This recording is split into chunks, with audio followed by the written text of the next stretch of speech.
Muito bem, estamos na nona catequese.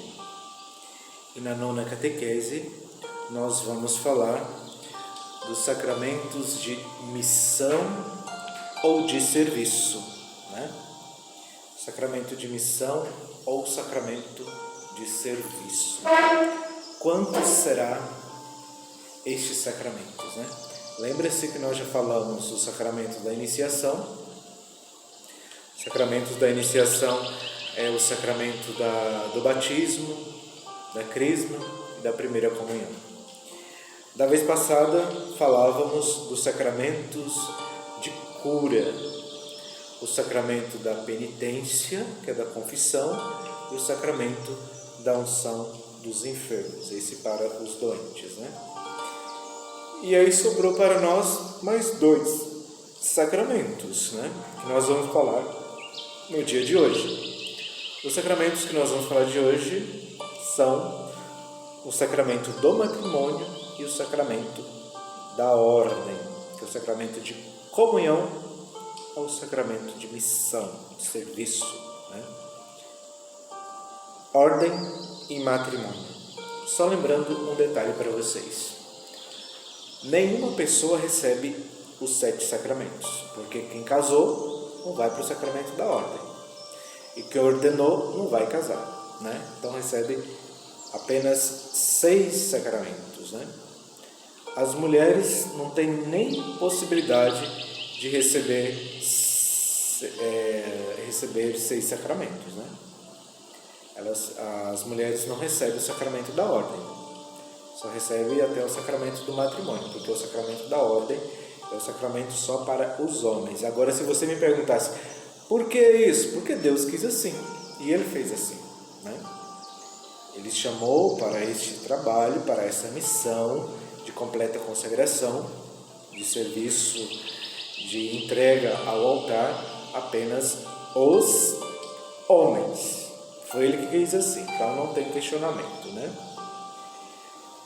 E este sacramento, esses 2 sacramentos, o sacramento da ordem, o sacramento do matrimônio, confere uma graça muito especial para a comunhão com a igreja e que esteja em benefício, que esteja a serviço, por assim dizer, da salvação de todos.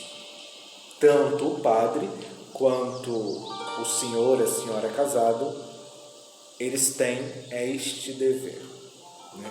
O padre de um modo assim mais entregue, né? Dedicado completamente, a família também. Claro, existem os filhos, e os filhos precisam ser colocados nesse caminho de salvação. Essa é a missão dos casais, né? Educar os filhos na fé.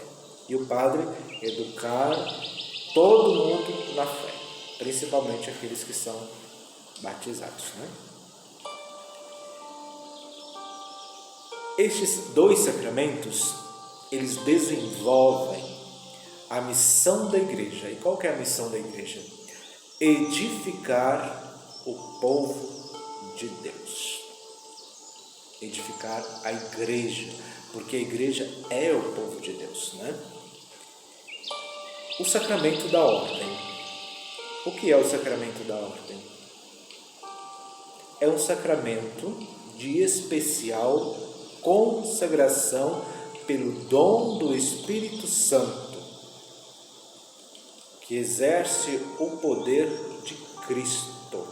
Ou seja, quem é ordenado, o que ele faz, é o próprio Cristo que faz. Ou seja, ele empresta as suas mãos, a sua boca, os seus olhos, empresta a sua vida, para que nosso Senhor possa chegar a outras pessoas, né? Então este é o sacerdote. O sacramento da ordem é para isso, para configurar um ser humano a um Deus, para configurar, ou seja, quando ele absolve, eu te absolvo, não é o padre que está absolvendo, é o próprio Deus que está absolvendo. A gente vê isso claramente na Santa Missa. Ele não fala, isto é o corpo de Cristo. Ele não fala na consagração, ele fala, isto é o meu corpo, isto é o meu sangue. Assim como Cristo falou, ele faz os gestos de Cristo. Ele empresta a sua vida, por assim dizer, para que Cristo possa continuar salvando a humanidade. E os casais é a mesma coisa. Eles emprestam a sua vida a Deus para que Deus possa continuar a sua criação, a obra criada. E, consequentemente, a salvação também, né? Então, é uma graça especialíssima, né? Esses sacramentos de serviço, esses dois. Na antiga aliança, o sacramento da ordem, do sacerdócio, é serviço exclusivo dos levitas, né? Os levitas eram aqueles da tribo mais simplesinha, né? Mais pobrezinha, né? Que se dedicava aos trabalhos religiosos no templo, por exemplo, né?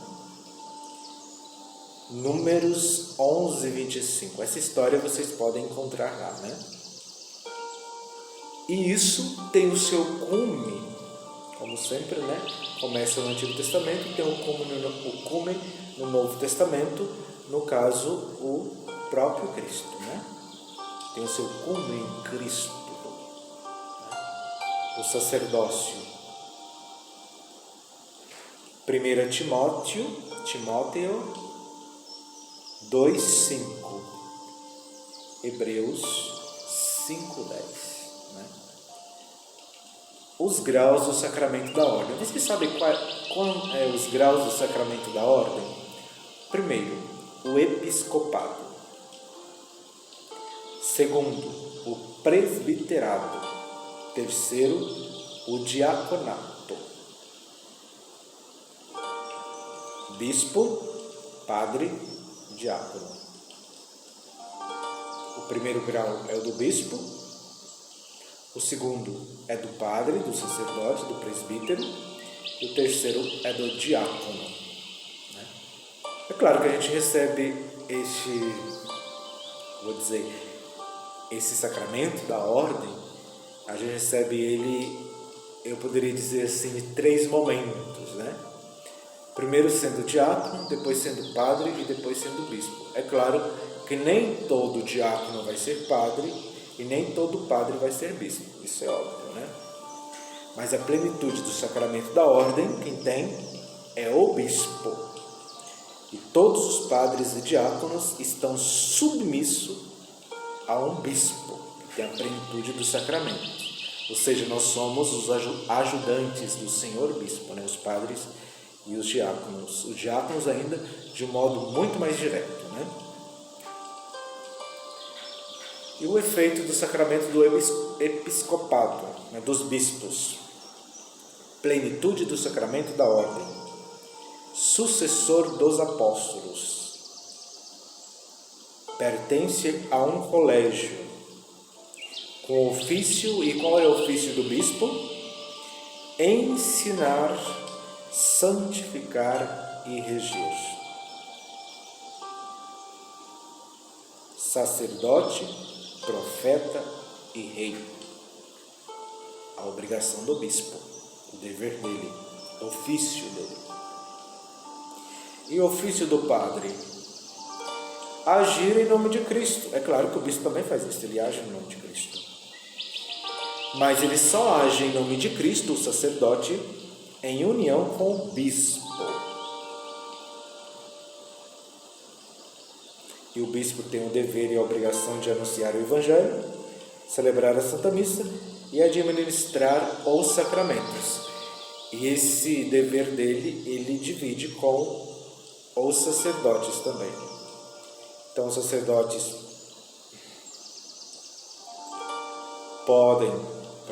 devem pregar o Evangelho, celebrar a Santa Missa e administrar todos os sacramentos, com exceção do sacramento da ordem e o sacramento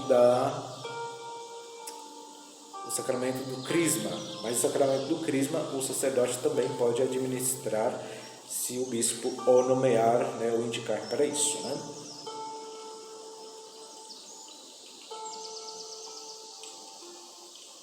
O diaconato. No diaconato, o vocacionado, por assim dizer, ele se configura com Cristo servo,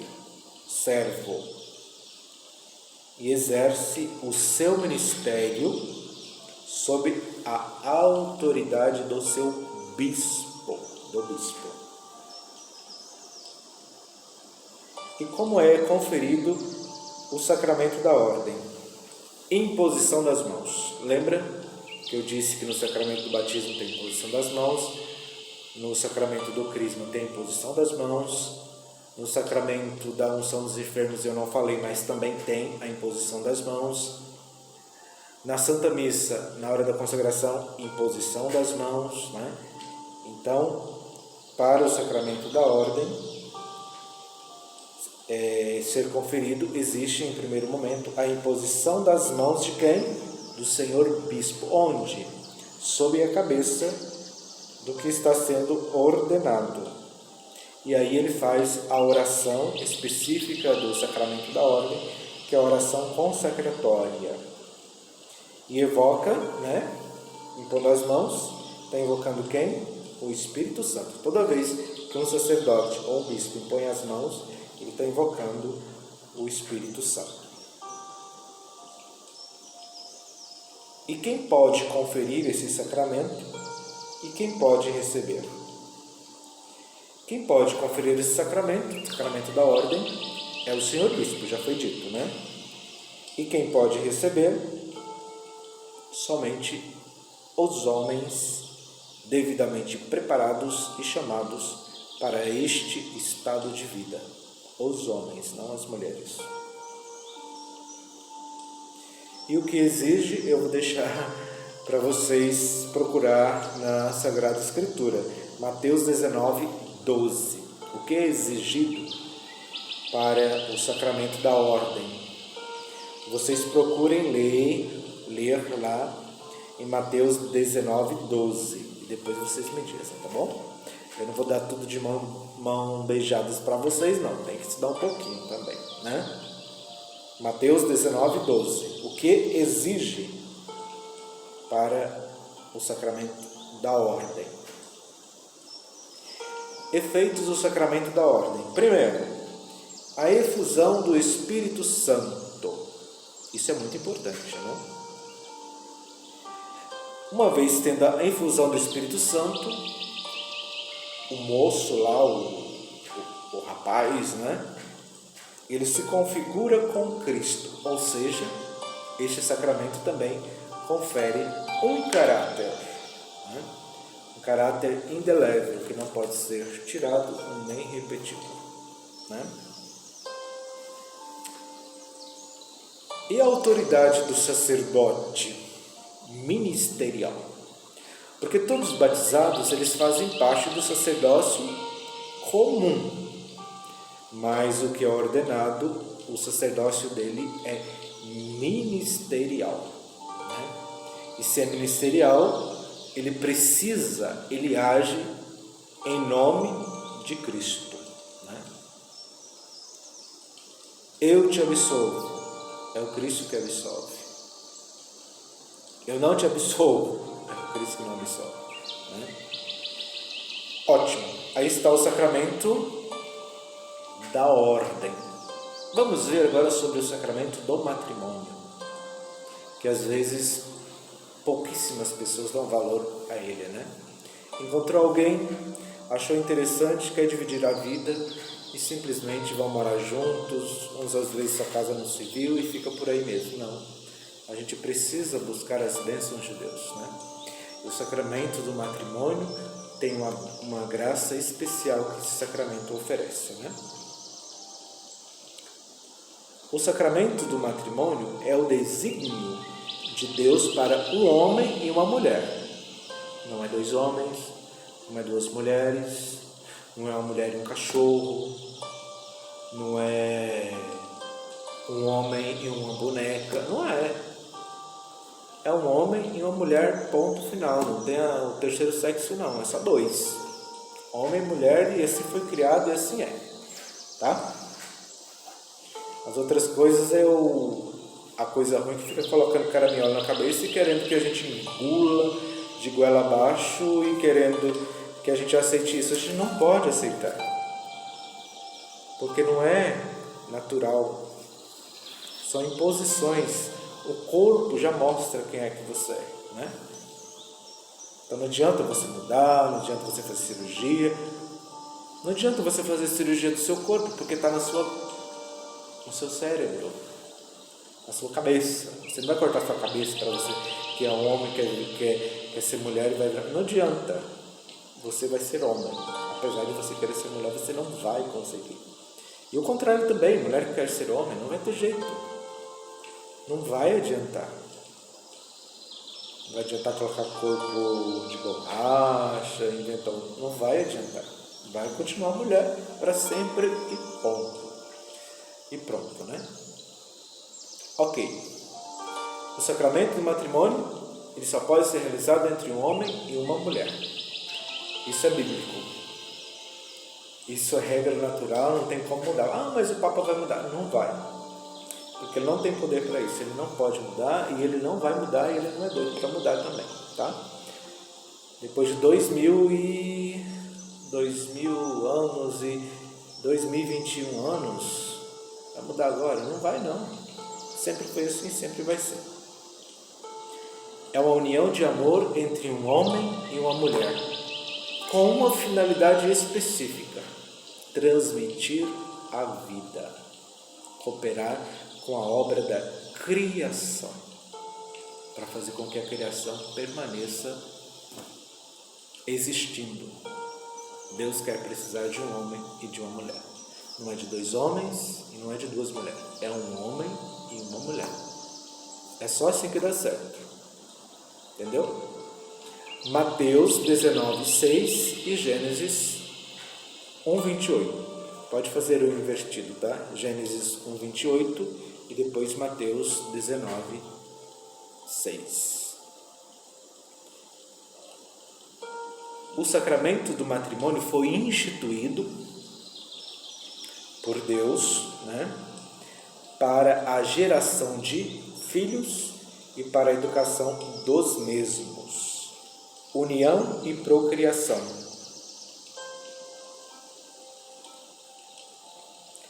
Marcos 10:9.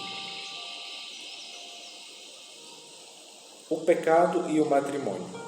O que é o pecado na vida matrimonial? É quando rompe a comunhão e a união matrimonial. Infidelidade, divórcio. Infidelidade e divórcio, o que acontece? Danifica, ameaça a união conjugal. É pecado. Prometeu fidelidade, prometeu estar juntos durante todos os dias da vida, na saúde e na doença, na alegria e na tristeza, todos os dias da vida. Só morte iria separar e já vai separar? Já vai ser infiel? Pecado. O Antigo Testamento ensina a indissolubilidade do sacramento do matrimônio. É claro que naquela época ainda não era sacramento, mas já vamos pegar o embalo aqui, né? Já vamos falar com essa ideia de sacramento que nós temos hoje, né? Aliança nupcial de Deus com Israel. Então, o sacramento do matrimônio, ele é comparado, conforme São Paulo, como a aliança que Deus faz com o seu povo, trazendo para o Novo Testamento, né? Já é na era de São Paulo, como Cristo ama a sua igreja e se entrega por ela, esta é a aliança do sacramento do matrimônio. Sério, não?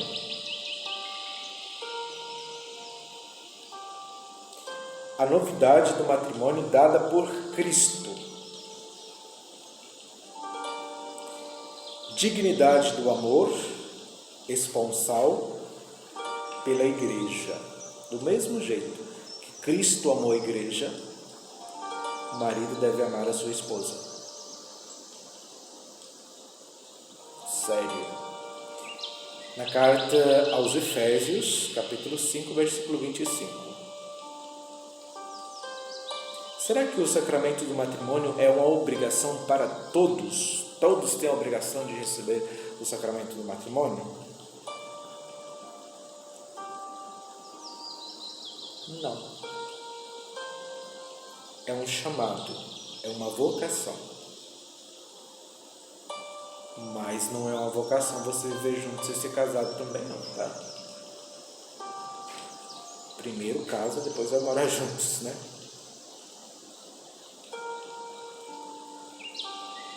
O que é obrigatório acontecer no sacramento do matrimônio? Primeira coisa, que seja uma celebração pública dentro de uma liturgia própria e dentro de uma igreja, não fora dela.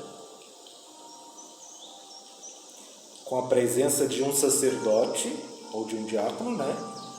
E de 2 testemunhas, ou seja, um ato público, uma cerimônia pública, não privada.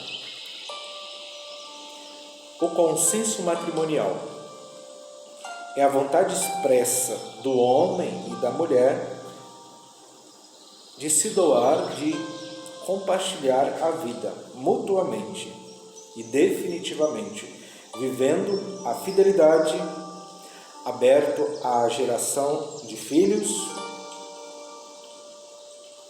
mas precisa ser livre e ter consciência plena disso para depois casar. Porque se você não quer ter filhos e você está coagido a receber o sacramento do matrimônio, não existe sacramento, está inválido.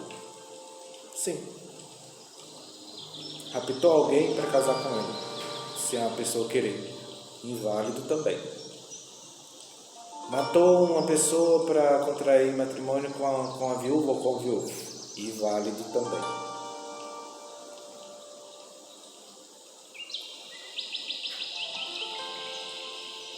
Quando não é católico, o matrimônio pode acontecer, sim, matrimônio misto, mas para isso exige a licença do senhor bispo e obriga a parte católica a educar os filhos na fé, e a parte inversa, que não é católica, obriga ela também a não se opor à formação católica dos filhos.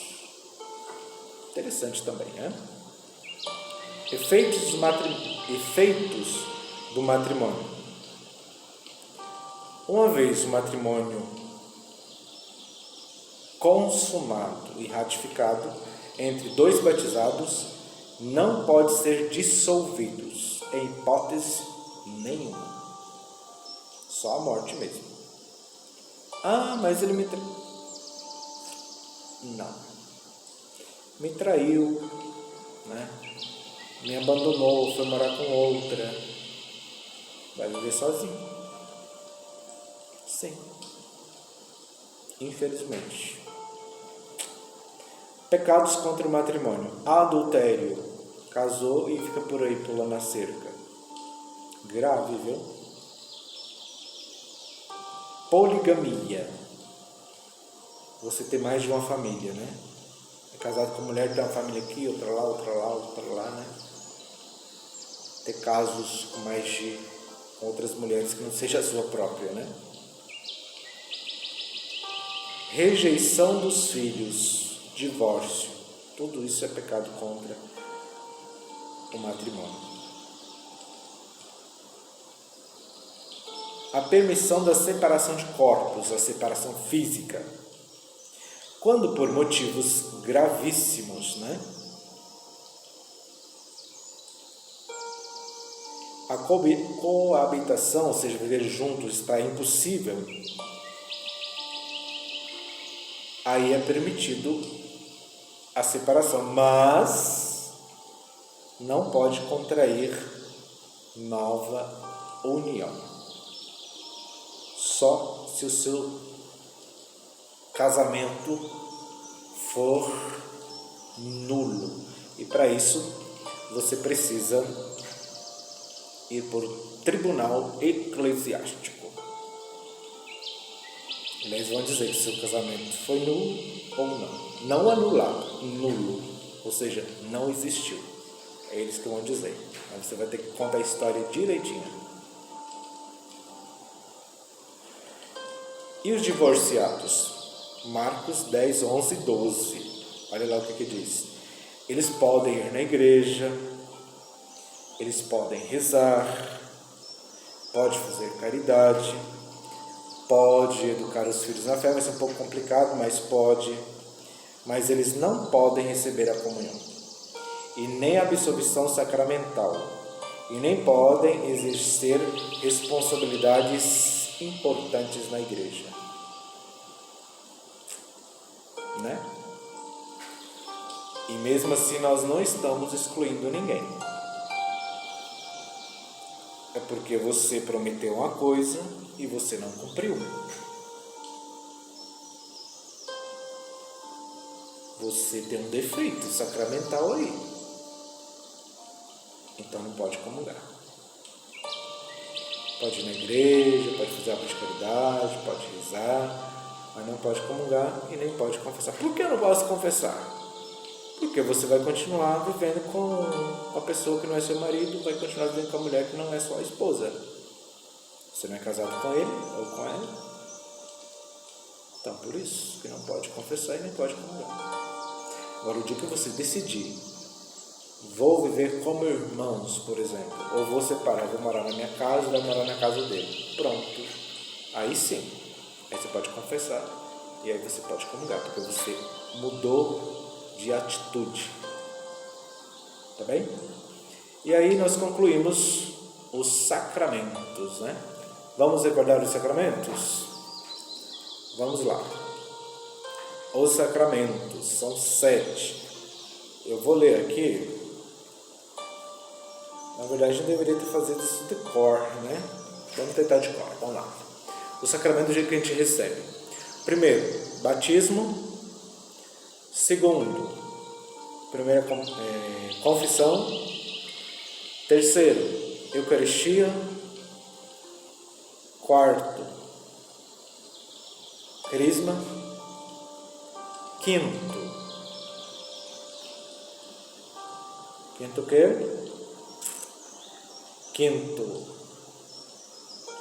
O quinto, unção dos enfermos. O sexto, ordem. O sétimo, matrimônio. 7 sacramentos. Sacramento de iniciação cristãos, 3 principais: batismo, confirmação, Eucaristia. Os sacramentos de cura: confissão, unção dos enfermos. Os sacramentos de missão ou de serviço: ordem e matrimônio. Aí nós concluímos os sacramentos. E da próxima, se Deus quiser, a gente continua com os mandamentos. A gente vai continuar a nossa 10ª catequese, né? Sim. O Senhor esteja convosco, Ele está no meio de nós. Abençoe-vos Deus Todo-Poderoso, Pai, Filho e Espírito Santo. Amém.